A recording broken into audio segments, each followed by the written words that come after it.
কোন নামাজির একটা কাজও যদি রবের কাছে পছন্দ হয়ে যায়, রব্বুল আলামিন ওই নামাজির ওই কাজটার কারণে, কবুলিয়তের কারণে আশেপাশে যারা নামাজিরা ছিল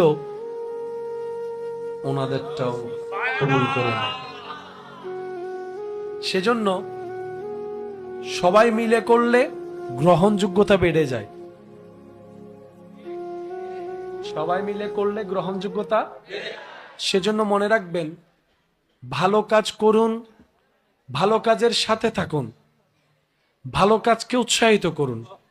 যদি সেটা আপনার সশরীরে পাশে দাঁড়িয়ে কখনো করা সম্ভব নাও হয়, অন্তত ভালো কাজ যে করছে তার জন্য দূর থেকে হলো রবের কাছে একটু হাত তুলে দোয়া করুন, আল্লাহ আমার ওই ভাই তোমার বান্দা একটা কাজে নেমেছে, তুমি তাকে গায়েবীভাবে সাহায্য করো, তুমি তাকে গায়েবীভাবে সাহায্য করো।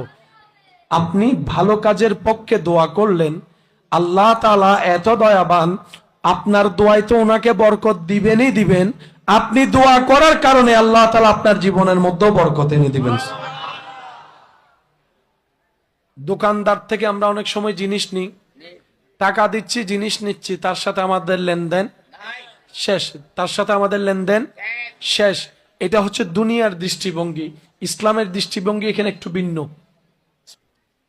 ইসলাম বলে তুমি যার থেকে জিনিস কিনছো, যদিও তোমার টাকা দিয়ে কিনছো, তুমি জিনিস পাচ্ছ, তারপরও আসার সময় তার জন্য একটু দোয়া করে আসিও যে আল্লাহ আপনার ব্যবসায় বরকত দান করুক, আল্লাহ আপনাকে বিপদ আপদ থেকে হেফাজত করুক। এই যে আপনি তার কল্যাণের দোয়াটা করলেন, নবী বলে এই কল্যাণের দোয়াটা যে করেছে যার জন্য, রব্বুল আলামিন তাকে তো দিবেনই দিবেন, যে দোয়া করেছেন আল্লাহ তাআলা তাকেও এই নিয়ামত থেকে কখনো বঞ্চিত করবে না।